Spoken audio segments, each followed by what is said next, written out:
Hey everyone, John Gonzolez here from MLive.com, the Grand Rapids Press, and the Going Gonzo radio show, weekdays at 1 o'clock. Recently we talked to Grammy Award-winning singer and multi-million selling artist Michael Bolton. He has performances coming to Mount Clemens, Michigan, to the Macomb Music Theater on December 5th, and the Four Winds Casino in New Buffalo on December 7th, 2013, and we talked to him about what's going on with his career. Michael, how you doing? I'm doing great. How are you? We're doing fantastic. Thank you very much. We really appreciate you spending a little time with us. I know you're getting ready to get back on the road, and get to Michigan. So we welcome you and get ready and welcome you to Michigan. Well, thanks. I'm looking forward to it. I've been coming to Michigan for almost 30 years. I know you have a lot of diehard fans here. Yes, you do. I was Bob Seger's opening act in 1983 when he didn't need an opening act. And we've been filming in Detroit. We've been filming a documentary on the comeback of Detroit, which has been phenomenal. Wow. I went because I recorded this Hitsville album. Exactly. Which is all about where Motown was born, of course, which is a big part of my childhood. And when we were getting ready to head there with our cameras, I have a film company, a production company, and we were thinking, we'll just cover this phenomenal event that probably no one will ever see the likes of again, because Motown took place at a time where, it was such a powerful source of music that rocked the whole world that even the Beatles were blown away by Motown. And so we wanted to get it on film, and then all of a sudden, this other element came into the picture, which was Dan Gilbert, the Quicken Loans guys, the Bedrock guys, people who were born in Detroit who are not letting it go. They're rebuilding it from the center out. And we said, could we bring our cameras up to, your offices and the planning stages and, film some of them, anything that's not, too confidential. Will you let us cover it? And they were amazing. They just let us in. And Bruce Schwartz works with Dan, has been Dan's close friend for his whole life, gave us several tours about everything that's going on, not just what Dan is doing, but what other people are doing, and the stores and the shops and the restaurants and the riverfront, and it was really, really uplifting stuff. And a lot of people don't know that there's a lot of great rebirth activity going on in the center of Detroit right now. So we're kind of excited to tell that story. And I know I don't want to get off track of, talking about coming and doing shows, but that's what's been going on lately, so I thought I'd let you know that. No, we appreciate that. Because Michigan, Detroit's a big deal. Whether you live in the Upper Peninsula, where I just spent some time, the west side of the state, Lansing, it doesn't matter. And I think you bring a passion to this project that you're doing, as well as an offshoot of your album, is this love for a music that changed our culture, and a lot of people don't remember that. Yeah, I know. It's certainly, it's a few specific generations, of course. It's still 50, 60 years, like the mid-'60s, where it really boomed. But it even, Motown helped break the race barrier that existed at the time. It was the time when you look out in the audience, if you watch the Dick Clark show or some, American Bandstand or some television show where there was a Motown artist performing, and you'd see the audience was just completely mixed, and they were loving what was going on stage. And so it kind of really let people know the power of music, the kind of transcendent power of music, and the ability for this bridge to be created from music. I never even thought about that, because coming from Connecticut, I was just hearing my favorite artists on Motown, and I knew all the words, and and I was a huge fan. It's a big part of my childhood. But then even the Beatles, who were over in London, and were becoming the biggest thing on earth, they were moved to reach into the Motown catalog and record songs that were written by the writers of Motown, and they were fans. So yeah, there's that, and there's definitely there are so many songs that were part of the Motown experience that have now been recorded, every 5 years they're a hit by somebody else, every 10 years. A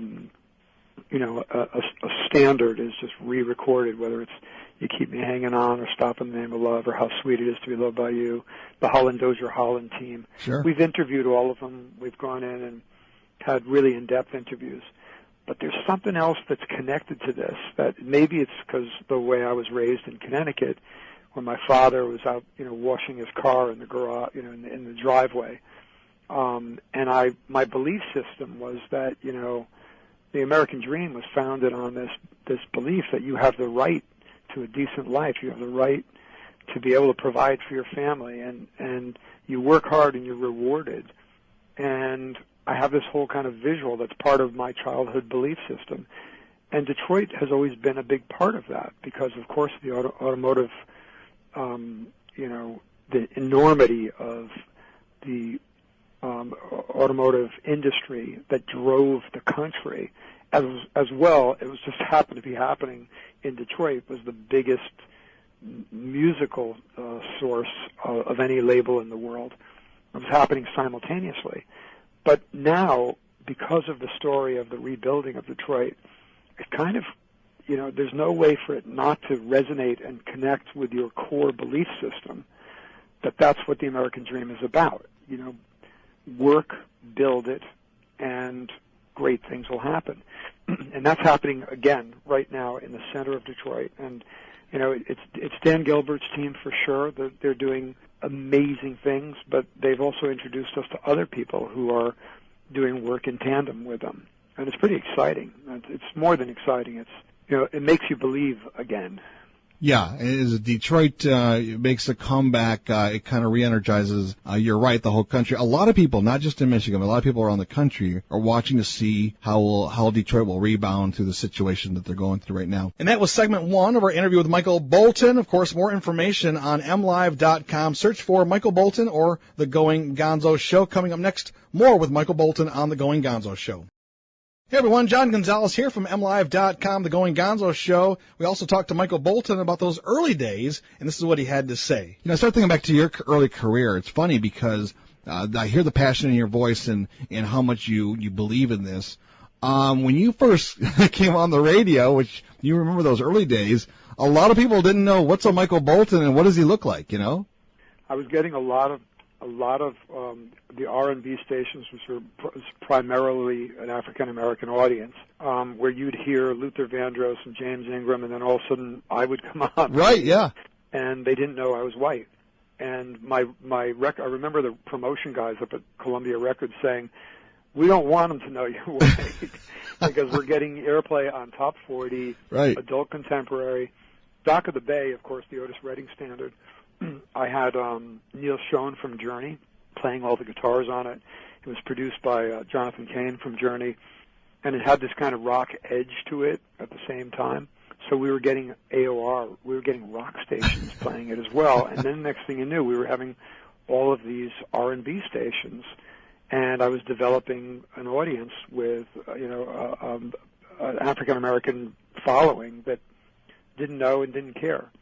And I met Tina Turner many years later, who told me she thought I was black when she first heard me sing. And I was like, I'm just standing there in awe of the fact that I'm talking to Tina Turner. Right. And she's, but this is what you hear down the road. And it's also great because I got to play with B.B. King, and I got to sing with Ray Charles 3 times. I sang while he was being inducted into the Hall of Fame. I sang Georgia on My Mind to him. Wow. And I know none of that would have happened if I hadn't grown up listening to these great singers who it was all about soul. Right. And then eventually, of course, the category of blue-eyed soul came up, and I don't think soul has color. I don't think there is a color to soul. But a lot of the artists, including the Righteous Brothers, who I used to listen to as a kid, their inspirations were amazing black writer and producer and mostly singers before them. And I think that's what you study from the masters and you learn. And of course, for me, it was Marvin Gaye and Stevie Wonder and Smokey and And definitely Ray Charles was one of the single biggest influences I ever had. And that really developed a career where I had crossover hits a lot. And I was continuing to write for other artists and then sing with Patti LaBelle. And I think we're going to figure out a really great way and a great project to do where I'll finally get to sing with Aretha, who I love, and she's part of the Detroit story for sure. She's part of the global music story, but she's definitely, her heart and soul are in Detroit. So, and then look, I don't want to sound like an advertisement for the state of Michigan. We don't mind. I played a lot of golf in Michigan, and so I took it up late in life. But what I would do is every time I tour, I'd stay in Birmingham and drive to and from, or there's one or two hotels where it was 15, 20 minutes to a phenomenal golf course. Then I started making friends who look forward to me coming back. If it wasn't, during the season where we could play, it was about coming to the concert and then bringing their families to the concert. It's an amazing state with a lot of great people, but there's something really, really special going on right now that is this heart and soul coming back in Detroit. That's a big story. It's a really big story. So I'm going to love telling it, through this documentary. But I'm also going to do what I do, what I've been doing for 30-something years, which is hit the road and tour. And at that point, it won't matter, the city, the name of the city, the name of the state, nothing of, like that comes into the picture. It's about the people sitting in the seats who know my music from the first hits through what we're doing now. And that's what I'm looking forward to. So each tour, it's year after year. I don't, I knock on wood, that we're going strong. And I tour the world. I tour from here to Australia, China, Asia, Malaysia, Europe, Eastern Europe, and, all over the world. But it's really about the people sitting, holding those tickets, that have been looking forward to hearing you after so many years of making records. And they've kind of been on your journey with you for all of those years. It's impossible to describe that after. Somebody just asked me in an earlier interview whether I still enjoy it or whether I enjoy it as much because there's so much travel involved. And I kind of have learned I'm a good traveler. I'm on 14-hour flights quite a bit, and Europe is a lot, so it's 10 or 11-hour flights. And I'm used to that. It's all about the time you are on stage in front of your audience. All of that other work, everything else that comes with it is worth it because of the amount of time you're allowed to spend on stage doing what you've always loved to do since you were a kid in front of an audience who knows and embraces your music. So I have no, can't tell whether you hear it in my voice or not, but I have no intention on slowing down. No intention of slowing down.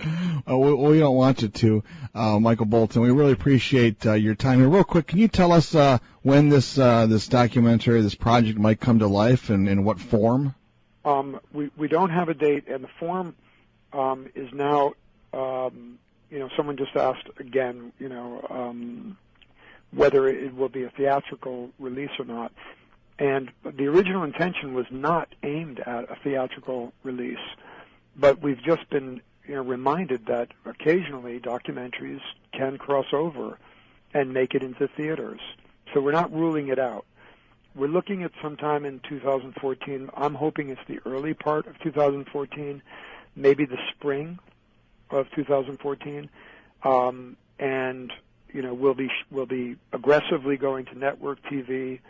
But there is a chance that it could find its way into theaters around the country, and I think that's probably the fact that it's about Detroit, but it's about Detroit in a way that it's so tied into the American dream, it could be attractive enough to make it into theaters across the country. Honestly, I'm so grateful we were able to do it and so grateful to find so many champions and such a great story connected to the music that I originally came to Detroit and went to Hitsville and got my tour Hitsville. Right. That was my original intention. So anything that happens above and beyond that kind of documentary will just be, a bonus. But I'd say we're aiming for the spring of 2014. Well, when you get into the post-production there, please let us know. I'd love to come out. And where's your company based out of? Well, Los Angeles. Okay, you're doing everything and Connecticut. I mean, I'm home in Connecticut. I have my recording studio and a crew in Connecticut, but I also have my team in Los Angeles, and we're editing out in Santa Monica right now as we speak. Well, definitely. We're editing the film. Definitely let us know if there's a chance to come out while you're doing that. We'd love to come out and just be part of that, because we definitely want to spread the word. Not only just here in Michigan, but throughout the country of what you guys are doing, and we can't wait to see the project. So thank you so much. Thanks very much. And whatever we do, we'll do something super special to premiere it in Detroit. So stay tuned.